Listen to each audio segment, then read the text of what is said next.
Homo's talk show here on Burst TV. Troy Weeks music, you already know. It's your girl Yuri G. The fabulous and lovely lady Joielle. How are y'all? Focus on This is set up me. Hey, it's Ronald, the one and only. Think about that song, Jesus should have sent out my joint. I'm here at this conference in Texas. But I gotta come down to Atlanta. I gotta bring my homegirls because they want to go to a ball. We're in the space of free thoughts and positive thinking. We need you to do 3 important things. We need you to like, Comment and subscribe. I'm gonna talk to you. Let's get it. So, first up, with NPR, more public libraries are eliminating late fines actually, to address inequality. We wanted our patrons back. Public libraries that scrape late fees to evaluate equality. So for a decade, Diana Rodriguez wasn't able to take books out of the San Diego Public Library. She owed $10 in late fees, and it ended up being like $30. And over, now she's 23, she stays with her mom, she attends educational program to get her high school diploma. She was, even worse, it removed critical resources from her because she wasn't able to go to the library. So long story short, let's get towards the end. In April, she caught a break. The San Diego Public Library wiped out all the outstanding late fees of all their patrons and moved in a move that followed the library system decision to end its overdue fines. She was amongst the 130,000 beneficiaries of that policy shift that had their debts cleared. Booyah! I think that needs to happen a lot more places. I'm somebody that owes money to the library, so I can't really check books out. I just go there and use the computer and leave. But yeah, it's like over like a couple dollars. It's not like, I feel like if it's under $50, don't harass someone. But I think that, especially someone going to school may need to use the public library outside of their school library if they don't have one. They might not have the resources they need. So let them use the regular library. Come on. Shout out to San Diego for that. I'm going to move over to Yuri. Yuri, what do you think about that? I think it's definitely necessary, especially for people who don't have access to the internet or their own personal computers. And I think one of the things is if you go to the library, if you have to have a library card. If you have fines against you, I know in some places I've been, they won't allow you to use the computer until you paid off those fines. So now you have no resources besides your school, and most schools don't stay open, the library don't stay open past 6 or 7. So,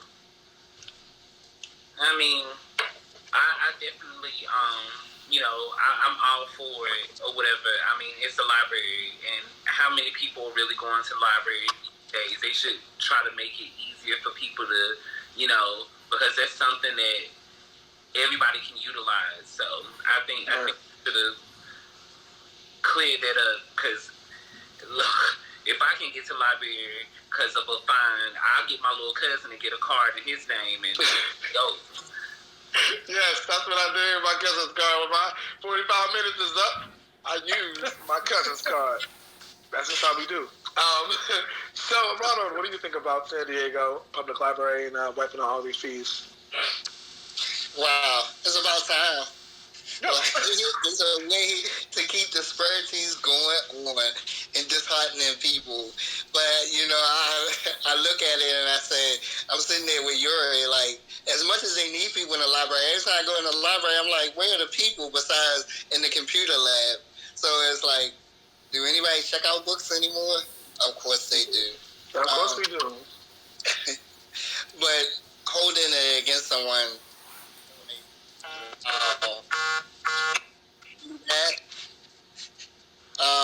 but San Diego did do a grandstand moment. They're leading the way on ending disparities across the board. But one of the things that we could look at overall on this is who does it really affect? And why did that law even become in effect? I know that our public libraries here in Maryland are run by the state. So it's one of those things, is a state opposed law to continue with the miseducation and to downgrade education. So it's like, hey, when we oppose these fees or when they're late on it, it's another person that we can keep out of the library or keep a person from learning. So kudos to San Diego for leading. Yeah, I know a lot of librarians is going to use the excuse, oh, well, that's for us to make sure they return the books on time because somebody else not going to get educated because they don't return the books on time. I mean, there's a lot of other things that can play into it. Joielle, what do you think?